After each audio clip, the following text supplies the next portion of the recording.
Good morning, welcome to CATEX-TV. My name is Frank Fortunato. This is a live broadcast from Princeton, New Jersey. Today is Wednesday, September 22nd, 2010. It's 11:30 a.m. Eastern Daylight Time in the U.S. It's 4:30 p.m. in London, 12:30 p.m. in Bermuda. If you need to reach us during the broadcast, you can phone in toll-free at 1-866-67-CATEX. Overseas, our AOL instant mail address is CATEX-TV. A couple of news stories popped up after we put the issue to rest. Fierce rioting has apparently erupted in Jerusalem right now in the Temple Mount area. It's unknown who the participants are, but presumably Palestinians and Orthodox Jews. That's near the Wailing Wall. Also, there was a Kurdish terrorist attack in eastern Iran this morning, killing at least 10 people. So it seems that the Iranians and the Turks continue to have difficulties with those troublesome Kurds, terrorist Kurds.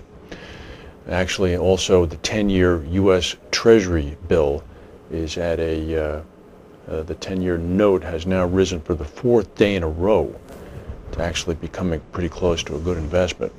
We'll go to our main news. Applied Insurance Research is estimating that insured losses from Hurricane Carl, when it slammed into the Veracruz state of Mexico, are between 100 million to 200 million U.S. The governor of the state, Fidel Herrera, said that the total economic loss would be about $3.9 billion, but that the insurance penetration is low. The governor also confirmed that at least 22 people have been confirmed as killed by the storm, and another some 20 people are listed as missing. This total could go higher as people begin to dig out. The governor also noted that half of the state remains underwater, so I'm sure that total will in fact rise. In Asia, there was a Typhoon Fanapi, struck Taiwan on the 19th of September. Apparently, insured losses, according to ECOCAT, from that strike could be between 500 million U.S. and 1 billion U.S. Fanapi struck with a strength equal to a Category 3 hurricane, killed at least 2 people, injured over 100. The storm came ashore about 35 miles north of Kaohsiung, the second largest city in Taiwan. After rampaging through Taiwan, Fanapi made its second landfall on Monday night, hitting a sparsely populated region on the southeastern China coast. By then it was down to a Category 1 storm. A Chinese company called the Zijin Mining Group reported that a dam built to hold tin mining waste collapsed. 13 people were killed when a landslide occurred in southern China. North Korea as well was blasted. Pyongyang was reporting that observers in Pyongyang, nobody in Pyongyang reports, but observers in Pyongyang were reporting that a number of streets were completely inundated by water. Further to the south, the effects of the earthquake in New Zealand are beginning to come clear. The short-term income loss due to business interruption from the earthquake in Christchurch will be about $600 million over the 2-month September-October period. This is according to an economist from an organization called Westpac.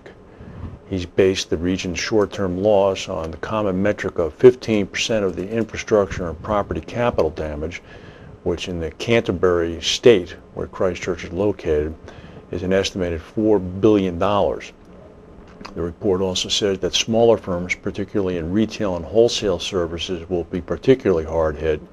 Large firms have reported fairly limited disruption of their activities, and export capacities look to be affected. 2 weeks after the initial quake now, about 2,800 homes out of 220,000 homes in the Canterbury state are unlivable.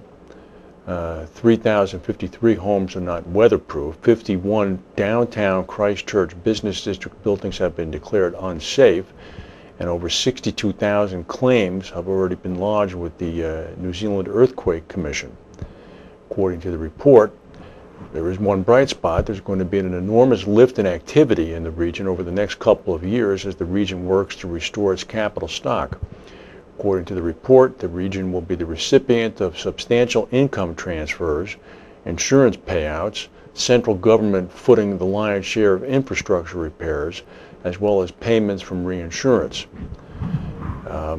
According to the multiplier effects mentioned by the report, the stimulus to the national New Zealand economy would be a little bit less than 4.1 billion US. Well, we're not done with tropical storms yet. There's something drenching the Baja coast of Mexico. We'll show you a picture of it. This is Tropical Storm Georgette. It's drenched the resort town of Cabo San Lucas on Tuesday at the southern tip of Baja California. It's got winds of about, a little under 40 miles an hour. About 1,000 families have been evacuated from the region. That storm obviously will end up going into southern Arizona. I'll keep an eye on that. And then let's make sure we look at the big picture here. Here's the Atlantic. Out on the right, all the way to the east, you see Hurricane Lisa still chugging along. It's picking up strength slowly but surely. It's got sustained winds now of about 60 miles per hour. It's moving very slowly. It's drawing up plenty of energies from that very warm water. And you see the number on the left, the marking on the left is where they expect it'll be at about 2 a.m. Monday. And you can notice Bermuda way over on the west. So that gives you a little bit of a sense of scale. So we'll keep an eye on that as well. The stock market in New York is down about 36 points right now. We'll go to a word from our sponsors. You may have already seen the demonstration of the CATEX Global Exchange in action. Some of the features of the exchange and our Pivot Point 2 software are especially useful to facultative and excess surplus lines brokers and markets. Here, we see the opening page of the contract workspace, which shows some of the details of a facultative risk as seen by the listing broker. Behind this opening page are screens which provide details of the contract of certificate, details on the parties or markets on the certificate, details of the exposures on the certificate, including aggregate data of the underlying risks, details on each of the insured risks, policy or certificate documents, including document templates, as well as automatic email links. This screen also provides links to details of the layers for brokers, the at-risk markets, premium information, policy accounting statements, the policy claims history, endorsements, and contract documents. The Pivot Point system is the backbone of the exchange platform.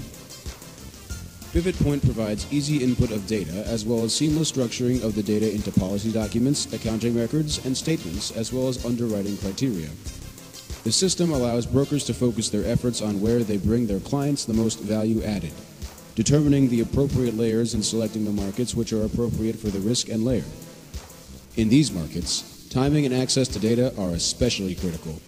For example, in a risk involving numerous properties, a broker will likely have a data file listing the properties subject to the risk.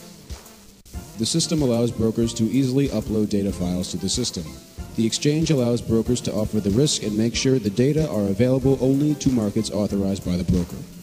The exchange software automatically converts the uploaded data to structured data. Markets which are interested in reviewing the risk can easily use the data to underwrite the risk. We are working on providing links to a third-party risk assessment firm which will be able to provide property-level risk of loss calculations. These are only some of the features which make the CATEX Global Exchange and our Pivot Point system especially useful to brokers and markets in the facultative and excess and surplus lines business. Please contact us for a demonstration of all the advantages you can get from the CATEX Global Exchange and the Pivot Point system. CATEX, an unfair advantage unless you are trading with us.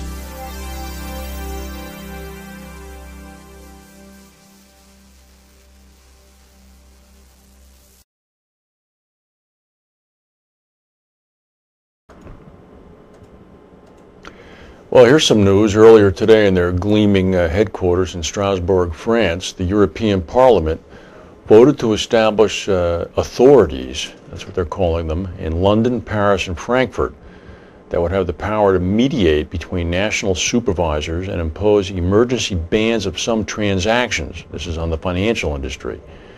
The European Commission proposed the new agencies last year as part of an overhaul of regulation following the financial crisis. Today's vote also paves the way for something else, a European Systemic Risk Board that will be chaired by the European Central Bank President, Jean-Claude Trichet. That entity is going to monitor markets and send warnings by telegram, presumably, to EU nations on economic and financial risk. Here's the way this breakout actually occurs. London will host the European Banking Authority. That authority will have the power to impose its decisions directly on financial firms if the UK's Financial Services Authority, or any national regulator for that matter, fails to implement its recommendations. Wow. The European Securities and Markets Authority will be based in Paris. That entity will have the power to investigate certain financial products, such as credit default swaps, and temporarily ban them.